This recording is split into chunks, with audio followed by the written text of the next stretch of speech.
하나님 말씀 창세기 3장 8절로 24절까지 함께 보시겠습니다.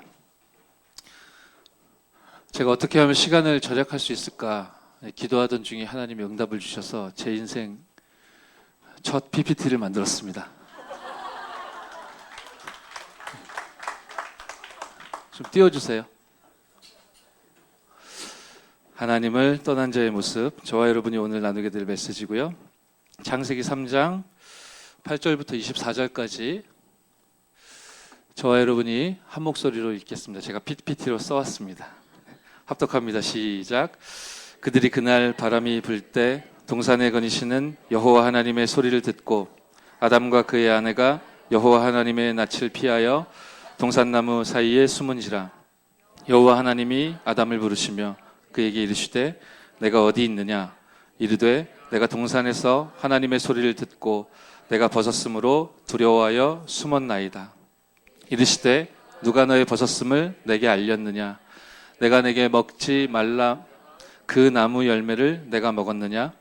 아담이 이르되 하나님이 주셔서 나와 함께 있게 하신 여자 그가 그 나무 열매를 내게 주므로 내가 먹었나이다. 여호와 하나님이 여자에게 이르시되 내가 어찌하여 이렇게 하였느냐. 여자가 이르되 뱀이 나를 꿰므로 내가 먹었나이다. 여호와 하나님이 뱀에게 이르시되 내가 이렇게 하였으니 내가 모든 가축과 들의 모든 짐승보다 더욱 저주를 받아 배로 다니고 살아있는 동안 흙을 먹을지니라. 내가 너로 여자와 원수가 되게 하고 내 후손도 여자의 후손과 원수가 되게 하리니 여자의 후손은 내 머리를 상하게 할 것이요 너는 그의 발꿈치를 상하게 할 것이니라 하시고 또 여자에게 이르시되 내가 네게 임신하는 고통을 크게 더하리니 내가 수고하고 자식을 낳을 것이며 너는 남편을 원하고 남편은 너를 다스릴 것이니라 하시고 아담에게 이르시되 내가 내 아내의 말을 듣고 내가 네게 먹지 말라 한 나무의 열매를 먹었은즉 땅은 너로 말미암아 저주를 받고 너는 내 평생에 수고하여야 소산을 먹으리라. 땅이 내게 가시덤불과 엉겅퀴를 낼 것이라. 내가 먹을 것은 밭의 채소인즉 내가 흙으로 돌아갈 때까지 얼굴에 땀을 흘려야 먹을 것을 먹으리니 내가 그것에서 취함을 입었음이라. 너는 흙이니 흙으로 돌아갈 것이니라 하시니라. 아담이 그의 아내의 이름을 하와라 불렀으니 그는 모든 산자의 어머니가 됨이더라. 여호와 하나님이 아담과 그의 아내를 위하여 가죽옷을 지어 입히시니라. 여호와 하나님이 이르시되 보라 이 사람이 선악을 아는 일에 우리 중 하나같이 되었으니 그가 그의 손을 들어 생명나무 열매도 따먹고 영생할까 하노라 하시고 여호와 하나님이 에덴 동산에서 그를 내보내어 그의 근원이 된 땅을 갈게 하시니라. 이같이 하나님이 그 사람을 쫓아내시고 에덴 동산 동쪽에 그룹들과 두루 도는 불칼을 두어 생명나무의 길을 지키게 하시니라. 아멘.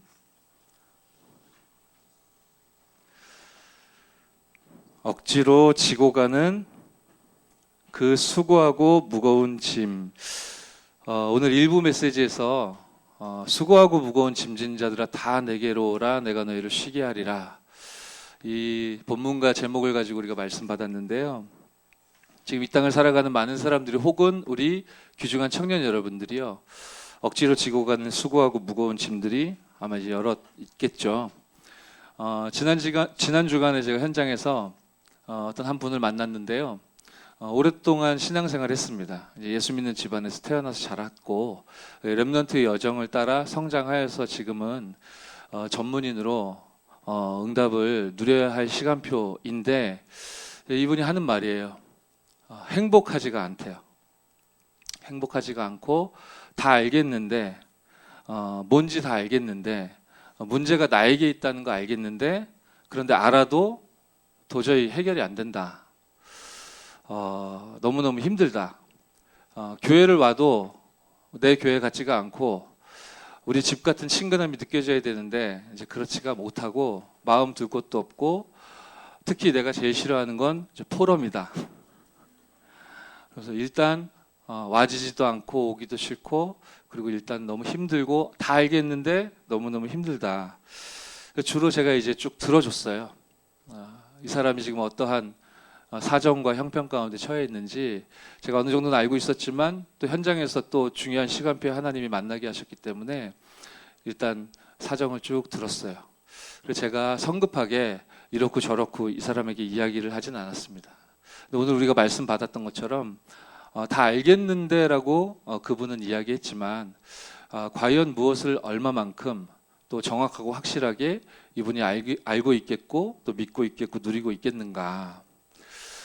제가 기도해야 될 기도 제목과 또 이분을 현장에서 만났을 때 어떤 중심과 또 메시지를 이렇게 전달해야 될 것인가. 이분이 알고 있는 것들은 어느 정도이고 어떤 부분들이고 이분이 그 말은 알고 단어는 알지라도 진짜 실제로 나의 것으로 누리고 있지 못한 부분들은 과연 어떤 부분들일까.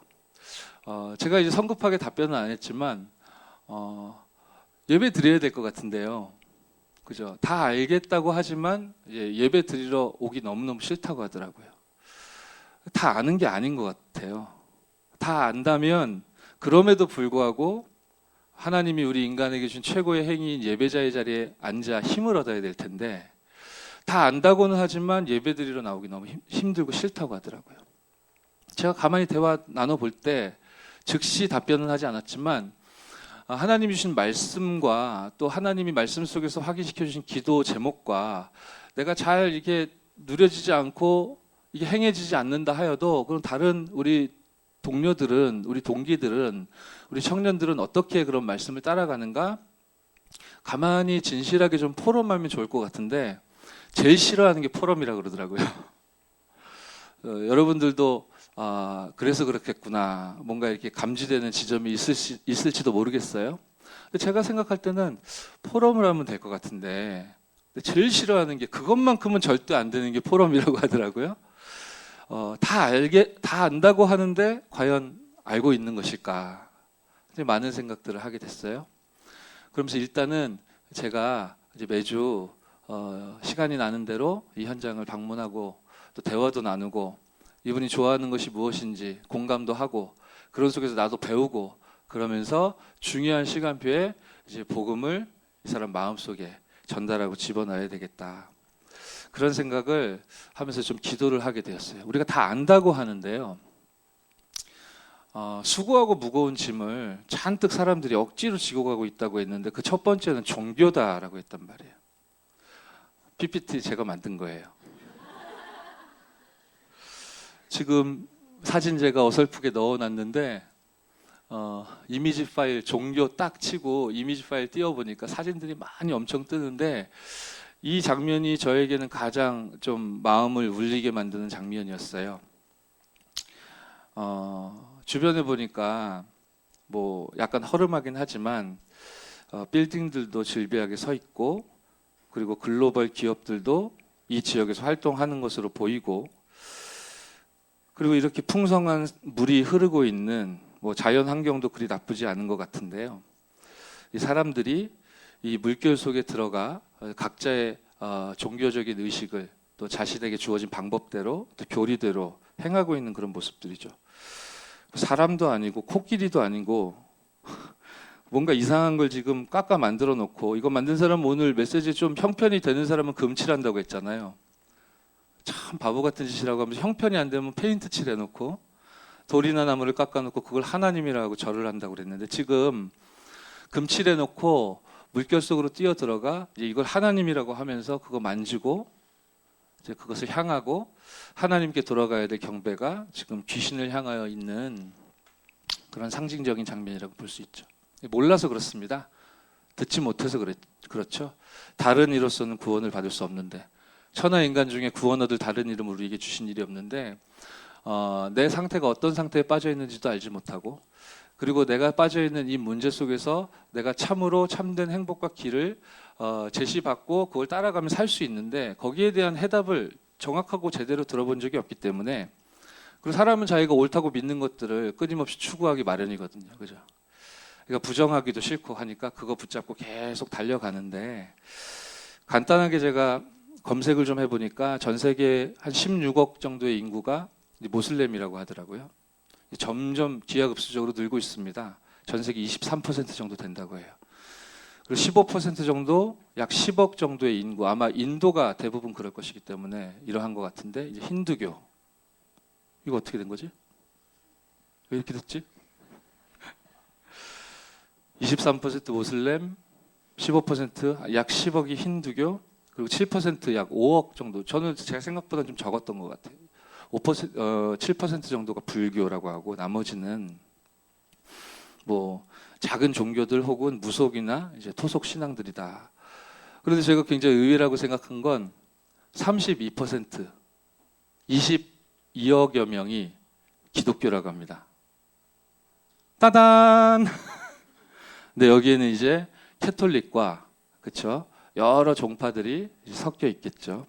그래서 제가 말씀 준비하면서 기도하면서 억지로 지고 가는 수고하고 무거운 짐 중에 가장 무거운 게 이제 하나님 떠난 인간들이 다른 복음 틀린 복음 섞여 있는 이 생명을 얻을 길이 없는 틀린 길에 들어서 있는 이 종교가 가장 무겁고 덧없는 짐인데 이 전 세계 현황이 이렇구나. 그리고 32%약 22억여 명의 인구들이 복음을 들었다고 하는데 기독교라고 집계가 된다고 하는데 과연 이 정확하고 올바른 복음이 얼마만큼 제시되고 전달되고 전파되고 있을까? 우리 이 여름에 우리 귀중한 청년 제자들이 기도 제목을 찾아내고 붙잡아야 될 중요한 내용이라고 생각이 듭니다. 수고하고 무거운 짐들을 사람들이 지고 살아간다고 했어요. 저희 자녀들 현장에 어떤 사역자가 미술 치료 이 기능이 좀 있으셔가지고 저희 자녀들 그림 좀 이렇게 그리면서 아이들 심리 상태나 뭐 이런 것들을 좀 봐주겠다고 해서 저희 아이들이 이제 그림을 그렸대요. 그리고 연하여서 또 여러 가지 전문인들의 도움으로 우리 아이들의 지금 뭐라 그럴까요? 지금 현재 그 심리 상태나 학업에 임할 때 이게 도움이 될 만한 그런 뭐 적성 검사 비슷한 거를 좀 하는 기회가 있었어요.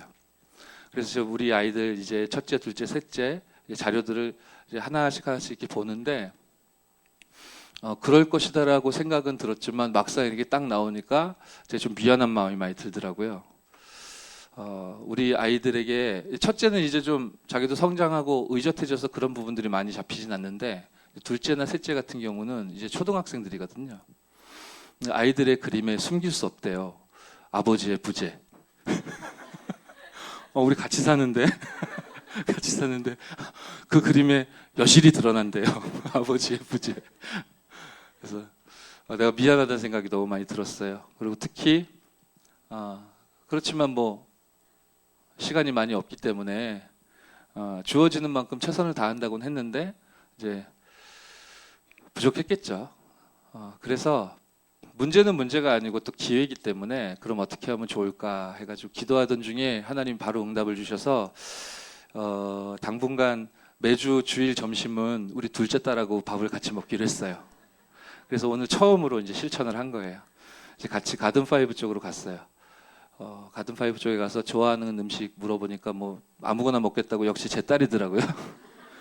그래서 둘러보다가 처음 보이는 식당으로 들어가서 같이 식사를 하면서 이런저런 대화를 나눴어요. 제가 이 아이에게 뭔가 심어야 되겠다.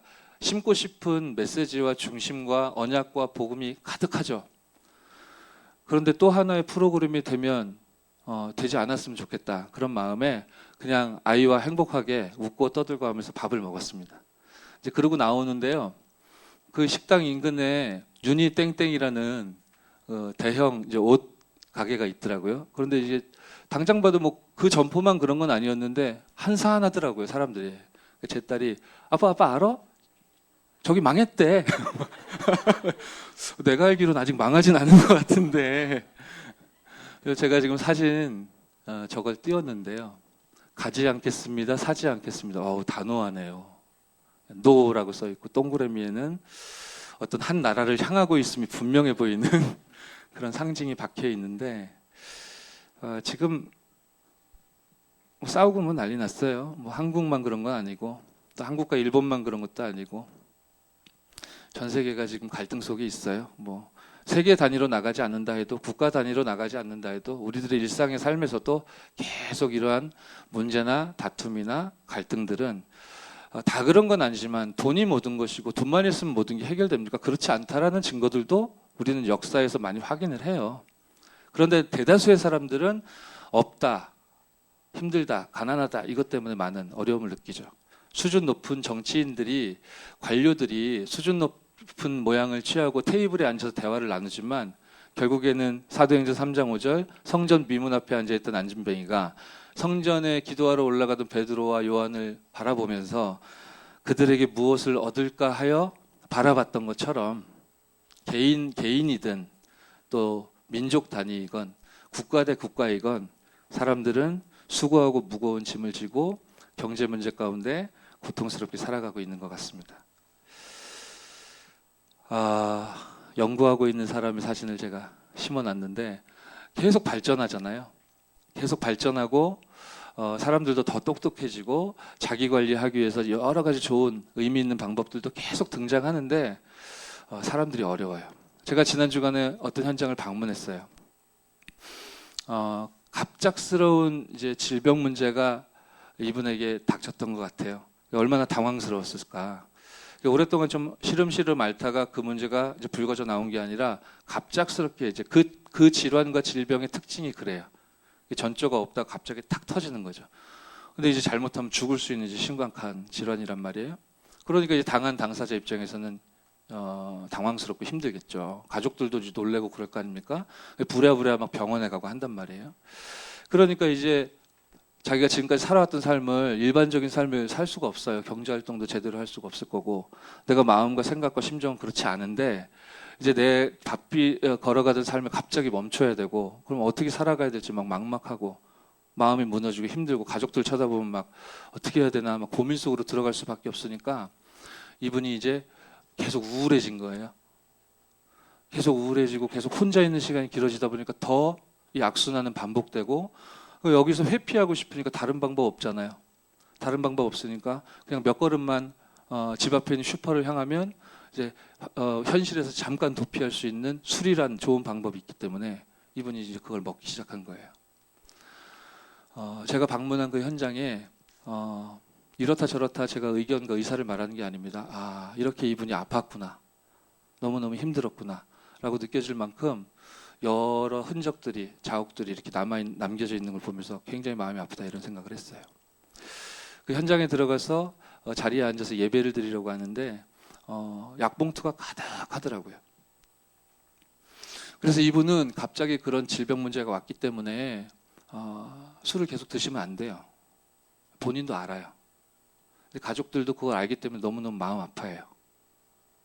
그런데 자기도 이걸 이렇게 하면 안 된다는 걸 아는데 어찌 할 수가 없는 겁니다. 그죠?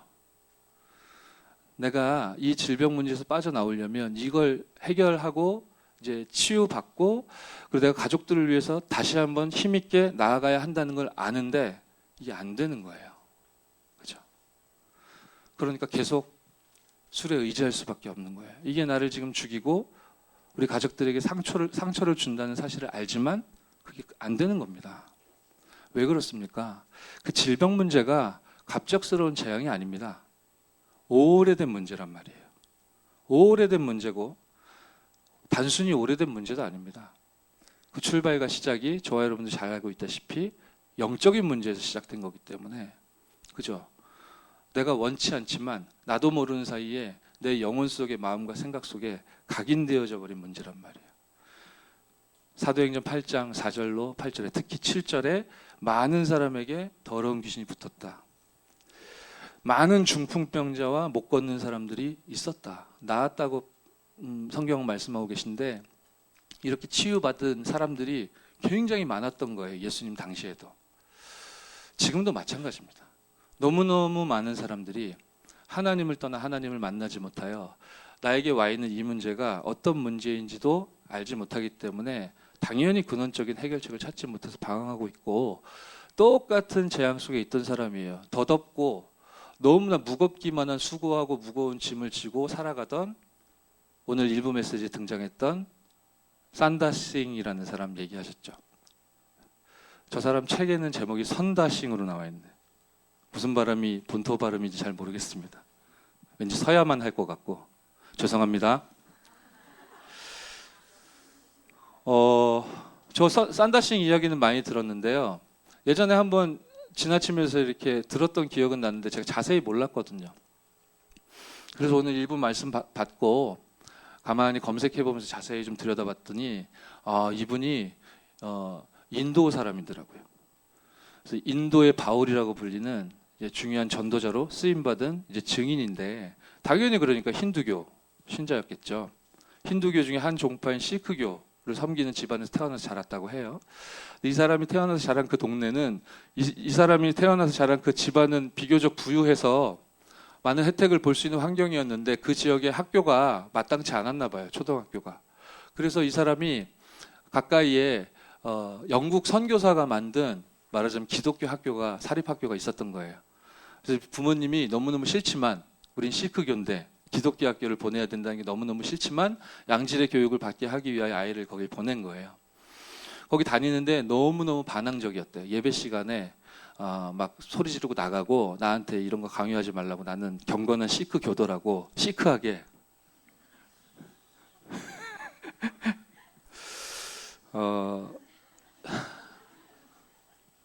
이분의 모친은 이 사람이 그 시크교 성직자가 되는 게 그녀의 기도 제목이었다고 하고, 아빠는 그냥 성공한 기업가나 공무원 이런 거 됐으면 좋겠다 그랬나 봐요. 아무튼 그런 환경 속에서 이렇게 자라나다가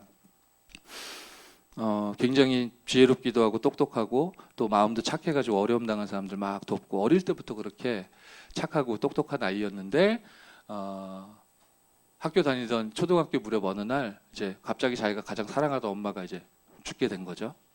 이 사건 속에서 충격을 받게 되고, 독실한 시크 교도였는데, 뭐 내가 지금 믿고 있는 종교는 아무 힘이 없는 거 아니야? 막 이런 갈등도 겪게 되면서 수고하고 무거운 짐을 계속 종교, 그리고 현실, 그리고 이성, 이거 가지고 계속 지고 가다가 첫 번째 이제 질문에 부딪히면서 이 사람이 무너지고 많이 방황을 했대요.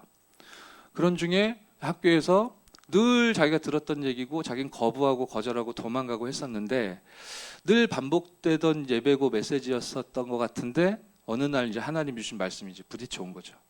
그러면서 이 사람이 이제 자살을 결심한 어느 날 이제 기찻길에 누워가지고 생명 걸고 이제 하나님께 말하자면 기도로 한판 붙은 거죠. 그런 속에 좋으신 하나님이 이제 이 산다싱을 만나 주신 거예요. 그러면서 그때 이 사람에게 주어진 메시지가, 수고하고 무거운 짐을 진 산다싱아 내게로 와라. 주여 당신은 누구십니까? 나는 네가 핍박하는 예수다. 내가 너를 쉬게 하리라. 메시지를 주신 거고, 그 말씀이 이 사람에게 들어가게 되면서 이 사람의 인생이 이제 완전히 바뀌게 되었던 거죠. 지금 오늘 제가 자세하게 알았다는 게 참 부끄러울 만큼, 이 한 사람의 전도자가 오늘 2부에도 말씀 받았듯이 한 사람만 일어나면 된다고 그랬는데요. 이 주변에 많은 현장과 나라들을 이렇게 살리게 되고요. 저 아프가니스탄 오지까지도, 저 티베트 오지까지도 이 사람이 달려가서 이 복음 전하게 되는 중요한 한 시대의 전도자로 하나님이 쓰셨다고 했는데, 이 사람이 수고하고 무거운 짐을 지고 이제 재앙 속에 있었는데, 아무리 몸부림을 치고 집안도 형편도 괜찮고 자기 나름대로 착하고 똑똑하고 지혜롭고 공부도 잘하고, 그죠? 뭔가 이렇게 해낼 수 있을 것만 같은 인생이었는데 자기가 해결할 수 없는 이제 재앙이 자기 인생에 임하게 되니까 답이 없어서 고통 속에 스스로를 멈추려고 하던 그 시점에 하나님이 산다싱 만나 주셨던 거죠. 그래서 이 여름에 우리 청년 제자 여러분들이 덧없는 수고하고 무거운 짐들을, 저도 그렇고 여러분들도 그렇고 많이 지고 계실 텐데, 여러분 그리스도를 만났기에 절대 불가능의 그 수고하고 무거운 짐은 다 하나님께서 제하여 주셨거든요. 절대 가능한 영역만 지금 남아 있습니다. 그러니 여러분이요, 진짜 절대 불가능한 문제를 해결해 주신 그리스도 이 이름의 능력과 권세를 힘입어서 절대 가능의 응답 속으로 나아가는 축복된 이 여름, 이 한때가 돼야 되겠습니다. 네, 본론 메시지 우리 함께 나누도록 하겠습니다. 그러니까 우리가 창세기를 지금 읽고 있는 중에 있는데, 오늘은 이제 창세기 3장의 후반부를 볼 거예요. 결국 첫사람 아담과 하와는 오직 그리스도, 오직 하나님의 나라, 오직 성령 충만이 아니었던 거예요. 그렇죠? 그 증거가 우리 지난 시간에 읽었었지만 창세기 3장 3절에 이 여자가 마귀가 시험하는 그 시험에 대하여 반응하는 이제 장면이 나오잖아요. 동산 각종 모든 나무의 실과를 열매를 따먹지 말라고 하셨냐. 근데 여자의 반응은 하나님은 동산 각종 모든 나무의 열매를 참으로 먹을 수 있지만 선악을 알게 하는 나무의 열매를 먹으면 반드시 죽으리라. 이게 하나님 주셨던 말씀인데 창세기 3장 3절에 여자의 반응은 아니 그렇지 않고 다 먹으라고 했지만 동산 중앙에 있는 나무의 열매를 먹지 말라고 하셨다. 이제 이렇게 반응을 했다고 했어요. 하나님은 동산 중앙에 있는 나무 중에 선악을 알게 하는 나무 그 나무를 특정하셨고 그 나무에서 열리는 열매를 먹지 말라고 했는데 이 여인이 하나님의 말씀을 희미하게 알고 있었다. 하나님의 복음을 이 사람이 너무너무 대충 붙잡고 있었다.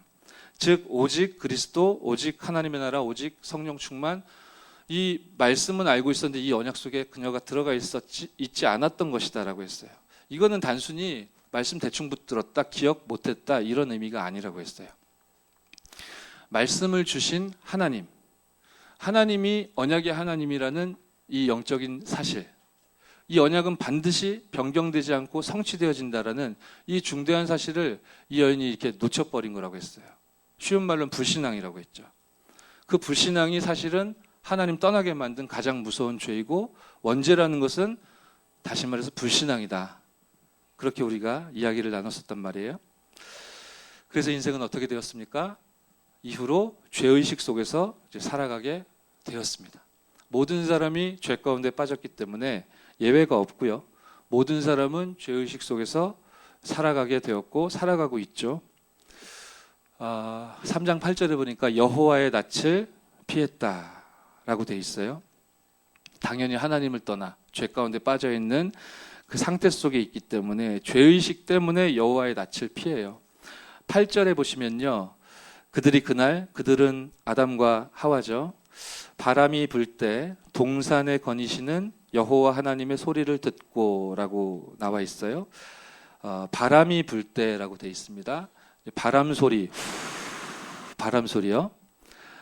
이것은 구약 성경에서는 특히 신약도 어느 구절에서는 마찬가지지만 하나님의 임재를 뜻해요.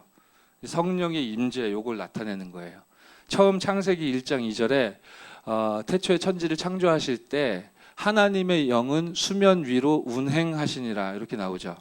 여러분 생각해 보세요. 호수가 잔잔한 호수가 있어요. 그 위에 아주 수면 위에 바싹 붙어서 큰 새가 이렇게 날아간다고 생각해 보세요. 날개짓 하면서 쫙 날아가면 물에 닿진 않았지만 그 새가 날아가는 그 속도와 그 움직임 때문에 물결이 작은 파장을 일으키겠죠. 스 하면 물결이 싹 이렇게 일어나는 성령의 임재를 그렇게 표현한다고. 뭐 대단히 중요한 건 아닌데 여호와 하나님이 흙으로 사람을 빚고 그 코에 생기를 불어넣으니라. 이제 바람 소리거든요. 그리고 모든 성경은 하나님의 감동으로, 옛날 성경에는 입김으로 이런 거죠. 저와 여러분들은 입냄새 나지만 하나님의 입김은 성령의 임재를 뜻하는 거다. 그럼 제가 쓸데없는 말씀을 드리는 게 아니고 바람이 불 때, 즉 하나님의 임재, 성령께서 이 아담과 하와에게 임하셨는데 이 아담과 하와는 어떻게 했어요? 여호와의 낯을 피하는 거예요. 하나님이 임하시는데 하나님의 형상이 여호와의 낯을 피해 동산나무에 숨죠. 이 자체가 지금 인간의 현 주소와 현 상태를 말해주는 거라고 볼 수 있어요. 하나님의 형상이면 하나님 앞에 예배하고 찬양하고 하나님과 함께 해야 되는데 자동 반사적으로 여호와의 영이 임하니까 피해요. 그리고 동산나무 사이에 숨죠. 즉 이 상태는 지금 마귀가 속였지만 너 선악과 그거 먹으면 하나님같이 때 눈 밝아져 선악을 구별할 수 있게 된다 라고 속여서 거기에 넘어가서 하나님 떠난 죄 가운데 빠지게 됐지만 그 하나님 떠나는 죄 가운데 빠지게 된 그 즉시 영이 죽게 되어짐으로 모든 사람이 어떻게 됐다? 육신이 됐다 그랬잖아요. 육신이 되어버린 인간은, 영이 죽은 인간은 선악을 구별하지 못하게 되었다라고 했어요. 선악을 구별할 수 없게 되었기 때문에 하나님이 임했는데 숨어버리는 거예요. 즉 완전히 패닉 상태에 지금 빠진 거죠. 천지가 창조되기 이전에 혼돈과 공허와 그 흑암, 그 생명이 살 수 없는, 전쟁이 휩쓸고 지나간 완전히 황폐한 광야와 같은 그 상태가 혼돈이라고 했죠. 그리고 우주 공간, 진공 상태처럼 텅 비어 있기 때문에 생명체가 단 하나도 호흡할 수 없는 그 상태가 공허라고 했죠. 흑암도 마찬가지라고 했어요. 생명이 존재할 수 없는 여건, 즉 인간의 본질이 지금 거세당하고 지금 빼앗겨 버렸기 때문에 혼돈과 공허와 흑암 상태가 되어버린 거죠. 그래서 하나님의 성령이 임하시는데도 불구하고 하나님 여호와의 낯을 피해 이제 숨는 장면이 나와요. 왜 숨었냐? 10절에 보면 두려워서 숨었다 이렇게 나오는데 좀 자세히 보시면 옆에 한번 성경 펼쳐놔 보시고 9절에 뭐라고 기록되어 있냐면요. 여호와 하나님이 아담을 부르시며 그에게 이르시되, 여호와 하나님이 임재하셨어요. 그러면서 어떻게 했다? 이르시되, 말씀을 주고 계시죠. 하나님은 끝까지 포기하지 아니하세요. 임재하시고 찾아오시고 말씀을 주세요. 그러면서 아담에게 네가 어디 있느냐라고 부르는데 하나님이 그가 풀숲에 숨은 거 모르시겠습니까? 지금 숨바꼭질하고 런닝맨 하시는 게 아니고 내가 어디 있느냐 이 질문은 아담 너가 지금 어디에 있느냐, 즉 아담의 현 주소 여기에 대한 질문이에요. 네가 지금 어디에 속해 있느냐, 너가 지금 어디에 속해 있는지 아느냐, 너가 지금 선악을 구별할 수 있던 존재였는데 선악을 좀 구별하고 있느냐, 여전히 너 선악을 구별할 수 있느냐, 너 지금 어디에 있냐, 현 주소에 대한 질문을 하나님이 하시는데 10절에 보니까 대답하죠. 더 이상 피할 수 없으니까. 이르되 내가 동산에서 하나님의 소리를 듣고 말씀 들었다고 해요. 제가 만난 사람이 그랬다니까요.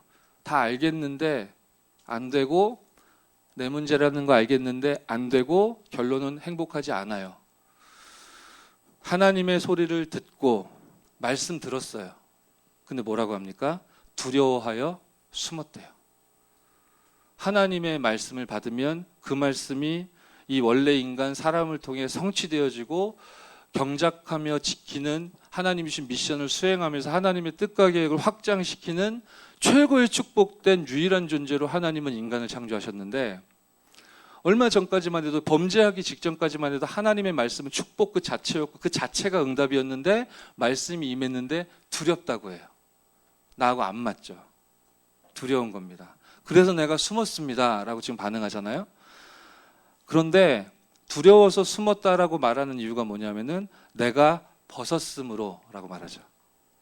두려워서 숨은 이유도 지금 분간을 못하고 있어요. 왜 두려워서 숨은 거냐면은 하나님을 떠나 죄 가운데 빠져 사단에게 묶여 영이 죽어 육만 남아 짐승같이 되어버렸기 때문에 하나님 앞에 나설 수 없는 건데요.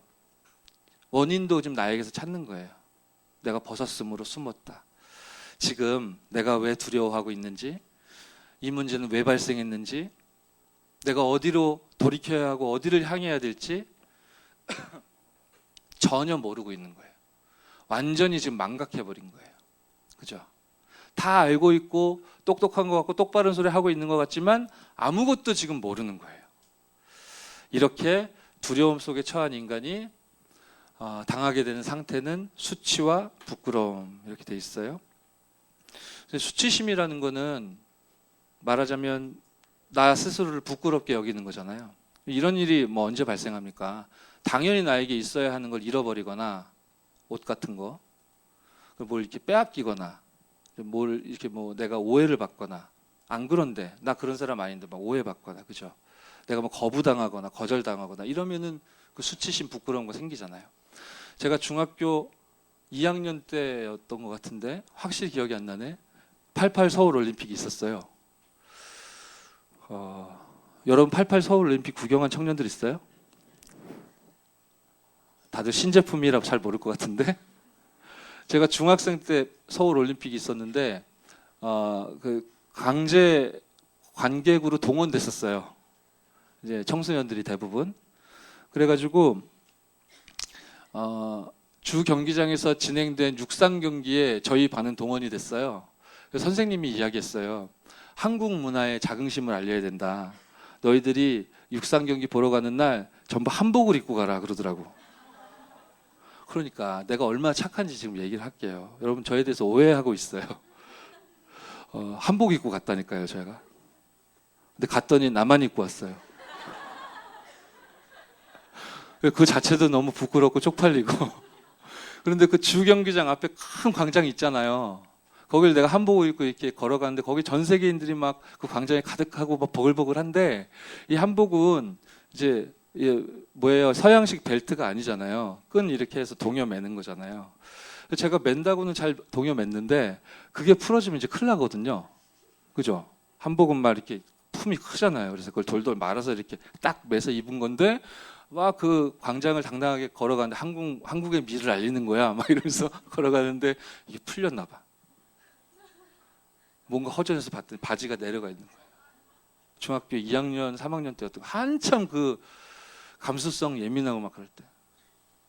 전 세계 2, 3, 7 나라 사람들이 그 광장에 있는데 거기 내 바지가 내려갔어요. 요즘도 한 번씩 꿈을 꿉니다. 그 수치심을 제가 잊을 수가 없어요. 당연한 축복을 빼앗기게 되면 그때 발생하는 게 수치심이죠. 부끄러움이란 말이에요. 모든 사람이 죄의식 속에, 죄의식이라는 건 나 잘못했구나, 죄송하다, 뭐 이런 정도가 아니에요. 하나님 떠나게 됨으로 발생하게 된 모든 문제를 말하는 거고 그 죄 때문에 모든 인간은 멸망 속에 살아가는데 더 심각한 건 왜 이렇게 되었나, 그 실패의 원인도 모르고 살아가고 있단 말이에요. 하나님의 부르심을 깨닫지 못했다. 9절에 보면 여호와 하나님이 아담을 부르시며 그에게 이르시되 네가 어디 있느냐 하셨단 말이에요. 지금 이게 옛날 이야기가 아니었으면 좋겠어요. 제가 오는 주간에는 그 대상자를 만나서 하나하나 이야기하려고 해요. 하나님이 당신에게 힘을 주실 것이다. 왜냐하면 우리들이 성경 속에 있는 복음을 함께 말씀으로 나누고 있기 때문에 당신의 영혼에, 당신의 마음에, 당신의 생각에 하나님의 말씀을 집어넣어 주실 것이고 사람의 말, 내 의사와 내 의지가 아니고 내 이론이 아니고 하나님의 말씀이 당신에게 임하게 되면 당신 힘을 얻게 될 것이다.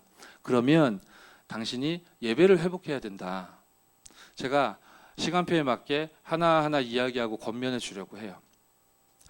여호와 하나님이 아담을 부르시며 그에게 이르시되 네가 어디 있느냐 부르시는데 아담은 깨닫지 못하죠. 우리 청년 제자들에게 우리 귀중한 하나님의 자녀요 한 시대 살릴 중요한 렘넌트 한 사람으로 부르심 받은 여러분에게 하나님이 말씀을 주신단 말이에요. 이 여름에 렘넌트들은 틀리게 각인되어 있는 그 모든 문제를 치유받아야 된다. 그죠? 청년의 때에는 이미 이 영적인 문제가 뿌리 내렸기 때문에 영적인 문제가 좀 불거져 나와서 다 와 있다. 이 여름에 그 영적인 문제 하나님 나라가 임해야 된다. 여러분 진짜 치유받고 여러분들이 처한 그 모든 현장을 살리러 나가야 된다라고 하셨어요. 이 여름에 이 세계 렘넌트 대회를 기점으로 중요한 말씀이 선포되어지는 제1 RUTC 운동이 일어나게 되는데 이번 오는 주간부터 세계 리더 수련회가 렘넌트 리더 수련회가 응답으로 주어지게 되는데요. 이번 여름에 치유받아라. 각인 뿌리 체질을 바꿔라 라고 말씀을 주시고 여러분들을 부르고 계신 거예요. 아담아 네가 어디 있느냐. 근데 아담은 숨었단 말이에요. 두려워서 숨었단 말이에요. 숨은 이유도 모르고 엉뚱한 핑계 대면서 지금 거짓말하고 있는데 우리 청년 여러분들에게 하나님이 말씀을 주신단 말이에요. 여러분들 부르시면서 네가 어디 있느냐. 이 여름에 각인 뿌리 체질을 오직 그리스도, 오직 하나님의 나라, 오직 성령 충만으로 진짜로 내가 바꿔주려고 하니까 응답받아라. 하나님이 여러분들에게 말씀 주시잖아요. 그죠? 그럼 뭐 여러분 각자의 사정과 시간이 있을 텐데 직장인들이 어떻게 리더 수련회 갑니까? 리더 수련회 가지 못하면은 그 렘넌트 한 사람이 아닙니까? 그런 얘기는 아니에요. 근데 진심으로 여러분 마음에 하나님이 주시고자 하는 이 말씀과 말씀의 응답과 그 부르심에 대하여 여러분들이 어떻게 반응하고 있는가, 그 부분들은 청년 제자 여러분들이 체크해 보셔야 되겠죠. 말씀 속에서 여러분들에게 임한 중요한 시간표를 발견하는 은혜 있길 바랍니다. 이 아담은 또 하와 역시 마찬가지죠. 죄의 무서움을 깨닫지 못하고 있었어요. 하나님은 반드시 죽으리라 했는데 우리 지난 주간에 읽었듯이 사탄이 결코 죽지 아니하리라. 그죠? 하나님 말씀을 반대로 뒤집어서 얘기했는데 그걸 딱 붙들었어요. 하나님 말씀을 버렸어요. 하나님 말씀을 지키지 않았다. 단순히 율법 안 지켰다. 그 정도가 아니에요. 하나님이 주신 그 말씀을 버려버렸다는 건 그 말씀 주신 하나님을 버린 것과 같기 때문에 그래서 이게 불신앙의 가장 무서운 죄였다고 했어요. 선악과가 하나님 떠나게 만드는 성분이 들어있고 그런 거 아니라고 했어요. 하나님이 주신 말씀이 중요한 거예요. 그죠? 그 말씀을 저버린 게 중요한 거란 말이에요. 그래서 죄의 무서움도 깨닫지 못하고 사람들은 율법에 묶이게 되고 하나님을 믿지 않고 하나님을 믿지 않아 하나님을 떠난 그 죄의 무서움도 모른 채 아담의 반응을 보시면 핑계대죠. 12절에 성경 같이 보실 수 있으면 함께 보시는데요. 아담이 이르되 하나님이 주셔서 나와 함께 있게 하신 여자 그가, 여기까지 보시면 하나님이 주셔서 가로 열고 내 잘못 아니고 하나님 잘못이잖아요. 이 얘기죠. 나와 함께 있게 하신 이도 하나님이시니 그죠? 난 잘못 없고 당신 잘못. 그리고 그 다음은 여자 그가, 이것도 내 잘못 아니고 이 사람. 그 다음에 뭐 나에게 줬기 때문에 이것도 지금 수동적이죠. 그래서 내가 먹었다. 자기 잘못은 축소시키면서 지금 핑계대고 있는 장면이에요. 나는 잘못 없다는 거죠. 지금 이런 식입니다. 저와 여러분들은 어떠한가 이런 생각을 좀 해볼 필요가 있겠죠. 우리는 살아가면서요, 내가 편하기 위해서 자꾸만 어떤 이유를 만듭니다. 그리고 명분도 찾아서 만들고요. 그 뒤에 이렇게 숨으려고 하는, 그거 사실 창세기 3장인데요. 우리가 앞으로 읽겠지만 여러분 잘 아는, 익히 잘 아는 아브라함 예를 들어서 몇 가지만 딱 말씀을 드릴게요. 아브라함이 어떻게 신앙생활을 했냐면, 여러분들도 더불어 좀 생각을 해보세요. 굵직굵직한 사건 세 가지만 말씀드리면, 아브라함이 어떻게 신앙생활을 했냐면 단도 쌓고 기도도 하고 예배도 드리고 다 했었잖아요. 근데 아브라함이 어떻게 신앙생활을 했냐면 떠나라 하셨죠, 하나님이. 그래서 떠났어요. 나 떠났잖아요. 떠나라고 하셔서 떠났잖아요. 그런데 조카 롯을 딱 데리고 있었죠. 그죠? 떠난 거 아니에요, 그건. 모양만 지금 갖추고 취한 거예요. 내 편의에 의하여 하나님의 말씀을 그냥 따라가는 듯 하지만 이용하고 있는 거예요. 나중에 애굽에 내려갔을 때랑 똑같은 실수 2번 하는데 아내의 사례를 여동생이라고 누이라고 속이자고 이제 막 이렇게 설득해가지고 속이잖아요. 당신 예쁘니까 이 바로왕이 당신 뺏어가면서 나를 죽일 것 같으니까 우리는 오누이지간이라고 하자. 그러니까 여자도 오케이 해가지고 오빠 뭐 동생 이러다가 진짜로 바로왕이 사례 보고 반해가지고 뺏어가 버린단 말이에요. 그죠? 이 사건 아시죠? 얼마나 참 머저리 같습니까? 남자가 봐도 그렇고 여자가 봐도 그렇고, 그죠? 근데 그 안에 사례가 진짜 사촌이에요. 당시 고대 근동에서는 근친혼들이 문화였거든요. 그러니까 거짓말 아니에요. 진짜 누이예요. 그죠? 나 잘못 없어요. 나중에 또 하나 아브라함이 이제 이스마엘 낳잖아요. 불신앙의 씨라고 우리는 알죠. 그 사건도 가만히 들여다보세요. 아브라함이 바람핀 거 아닙니다. 아브라함이 몸종 들여가지고 자기가 아들 없으니까 어차피 내 마누라는 아이를 생산하지 못하니까 내가 방법 써야 되겠다. 아브라함 그렇게 한 거 아니고 아마 눈치 계속 줬겠지. 밥 차려줘도 뭐 이러고 계속 눈치 줬겠죠. 견디다 못해 그 아내가 자신의 몸종을, 여종을 이제 아브라함의 처소로 집어넣어 준 거예요. 못 이기는 듯이. 그죠? 근데 그 사이에서 이스마엘이 태어난단 말이에요. 근데 아마 아브라함은 별 거리낌이 없었을 겁니다. 왠지 아세요? 하나님이 네 씨로 말미암아 천하 열국이 복을 받게 될 것이다 했잖아요. 이스마엘 자기 씨잖아요. 그죠? 잘못 없어요. 하나님 중심이에요? 나 중심이에요? 이걸 몰라요, 지금. 이거 모르고 난 잘하고 있다고 생각하는 거예요. 그 다음부터 하나님 콕 집으시죠. 네 안에 그 사라를 통해서 내가 줄 거다. 나중에 우리가 읽을 거예요. 제가 이런 말씀 왜 드립니까? 이제 우리는 어떠냔 말이에요. 그죠? 지금 이게 옛날 이야기, 아담이 이렇게 바보 같았구나. 그리고 한번 웃고 넘어가고 그러자는 게 아니란 말이에요. 이 여름에 저와 여러분들이 해결받아야 될 진짜 영적인 문제가 뭐냔 말이에요. 그 영적인 문제가 그리스도 앞에 밝게 드러나 예수 그리스도 생명의 이름과 그 능력으로 말미암아 참된 치유함을 얻는 은혜 누리시기 바랍니다. 아내는 배운 대로, 여자는 배운 대로 합니다. 대상자는 사역자가 가르친 대로 하는 거예요.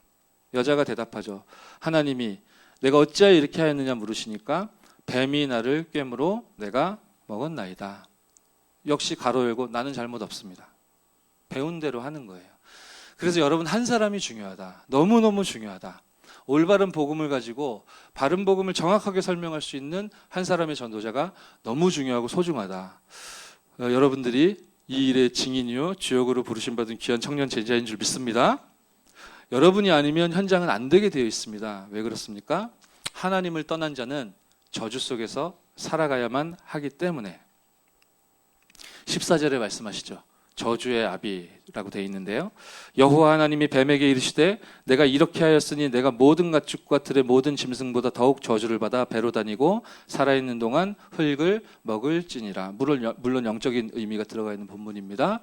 여기서 등장한 뱀을 계시록 12장 9절에는 옛뱀, 큰 용, 마귀 폭로하고 있고 이 뱀 속에 들어간 마귀가 에베소서 2장 2절에 보니까요. 불순종의 아들들 가운데 역사하는 그죠? 공중 권세를 잡은 자, 본질상 진노의 자녀, 불순종의 아들들 가운데 역사하는 영, 이 사탄 마귀 귀신이 뱀 속에 들어갔던 거예요. 요한복음 8장에 보시면 예수님이 감람산에서 사역을 행하십니다. 그때 바리새인들이 예수님 앞에 쳐들어와요. 그리고 예수님을 시험하려고 했다라고 성경에 나와요. 현장에서 가늠하다 들킨 여인을 데리고 와서 예수님 앞에 던져서 무릎 꿇린 다음에 모세의 율법에 보면 가늠하다 들킨 여인은 죽이라고 했는데 당신은 어떻게 생각합니까? 그러면 죽여라 해도 그리스도라며 살려라 해도 율법은 이러면서 이제 공격하려고 이 바리새인 사두개인들이 몰려와서 예수님 시험하는 장면인데 여러분 잘 아시다시피 유명한 얘기예요. 땅에다 뭐 이렇게 손가락으로 글씨 쓰셨다. 근데 잠시 후에 예수님이 너희 중에 죄 없는 사람이 돌을 들어서 이 여인을 쳐라. 그러면서 또 계속 글씨를 쓰셨다. 그러니까 사람들이 다 도망갔다. 그래서 유광수 목사님이 이렇게 해석하셨죠. 진우 이번 주에 너 이거 했고 저거 했고 수연이 너 지난 주간에 이렇게 했고 너희들 지금 이 생각하고 있고 아마 이렇게 쓰시지 않았을까. 그러니까 그거 보니까 이제 죄 없는 사람 돌 들어서 쳐라 이랬으니까 자기 죄들이 막 낱낱이 물론 성경에 기록되어 있지는 않기 때문에 뭘 적으셨는지는 몰라요. 근데 기가 막힌 해석인 거는 같아요. 그러면서 예수님이 쭉 이야기하세요. 내가 당신께서 세상에 비치고 세상의 생명이다. 이거 얘기하시면서요. 너희는 육체를 따라서 판단하지만 나는 그 누구도 아무도 판단하지 아니하겠다. 라고 이야기하시면서 선포하신 메시지가 요한복음 8장 44절이에요. 지금 교회 다니고 있는 사람에게 하신 메시지거든요. 너희는 너희 아비 마귀에게서 났다. 지금 이게 교회 다닌다고 해결되는 문제가 아니라니까요. 수고하고 무거운 짐이라는 게 이 더덥고 헛된 짐이요. 여러분들 지고 있는 그 무거운 짐들이 여러분 개인의 힘과 능력으로 인본주의로는 해결이 불가능함을 여러분이 아시잖아요. 성경에 있는 복음과 성경 속에 있는 답이 아니고서는 절대로 해결받을 수 없는 거예요. 그냥 여러분 감정에 지나지 않는 불건전한 신비적인 그런 신앙 가지고는 안 되는 거예요. 그죠? 처음부터 살인한 자요, 거짓말쟁이요, 제 입으로 말하는 것마다 거짓으로 말하는 거짓의 아비, 너무너무 기술이 좋은 이 마귀, 영적 문제도 없었고 창세기 3장 문제에 빠져 있지도 않던 창세기 1장, 2장 상태에 있던 아담과 하와를 속여서 넘어뜨렸다니까요. 근데 저와 여러분 창세기 3장 세상에서 태어나서 자랐다니까요. 아마 마귀가 넘어뜨리기 제일 힘든 사람이 아담과 하와였을 거예요. 영적 문제 없었다니까요. 근데 그걸 속여서 넘어뜨렸다니까. 이 단순한 얘기가 아닙니다. 마귀의 공격이라는 것, 우는 사자같이 두루다니며 삼킬 자를 찾는다는 것. 그래서 아브라함이 자기는 신앙생활 잘한다고 생각했을 거라니까요. 틀린 게 없잖아요. 떠나라고 해서 떠났는데, 그렇잖아요. 내 신데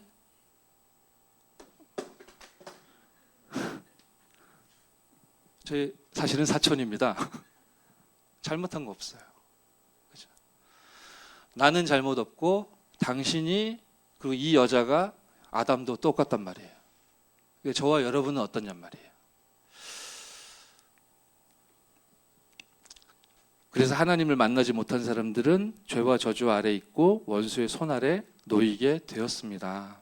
그러니까 고통스럽죠. 16절에 고통을 상징하는 말들이 나와요. 여자는 임신하는 고통이 더해질 것이고, 남자는 수고해도 땅에 엉겅퀴를 낼 거고, 말하자면 먹고 살기 힘들어질 거고, 여자는 막 남편을 원하게 될 거고. 지난주에 얘기했죠. 이건 여자가 남자를 더 사랑하고 막 그런 거 아니라고 했어요.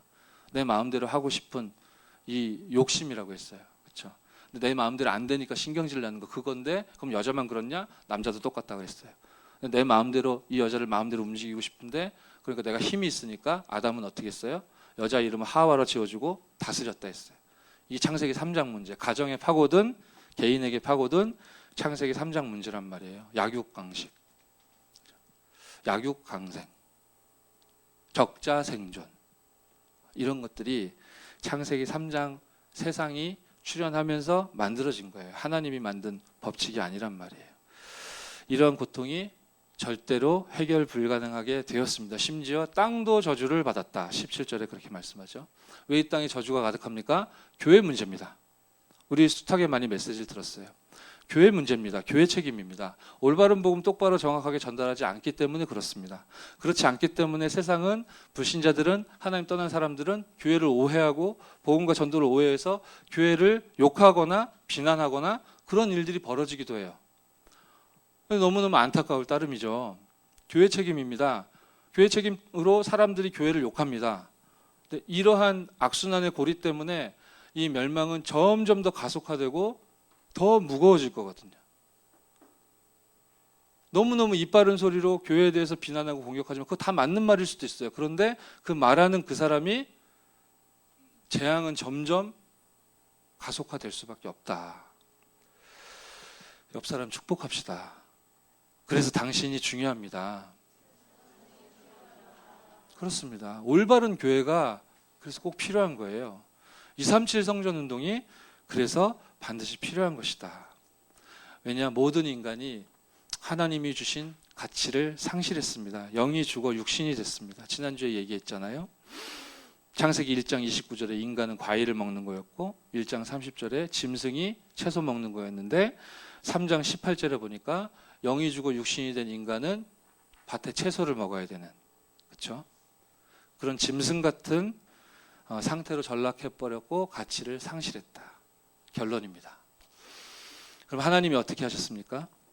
하나님이 복음 주셨단 말이에요. 지난주에 말씀 나눴잖아요. 첫 번째 희생이 발생했고, 그 희생당한 동물의 가죽을, 피가 뚝뚝 떨어지는 걸 아담과 하와에게 입혀주셨는데, 그거 아마 멀리서 쳐다보면 짐승같이 보일 거예요. 그죠? 인간이 짐승이 되었다라는 걸 뜻하는 거예요.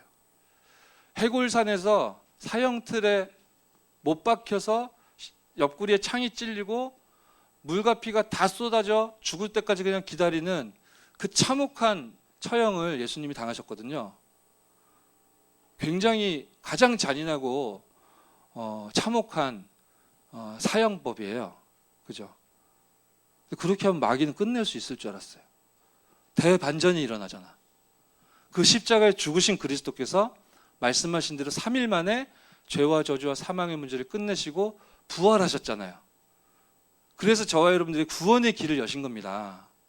멀리서 보면 짐승일 수밖에 없고 가까이서 봐도 짐승같이 인간이 돼버렸는데, 이 가죽옷에 담긴 창세기 3장 이 20절에 담긴 이 가죽옷이 말씀하고 있는 이 언약이 어떻게 바뀌어요? 대반전이잖아요.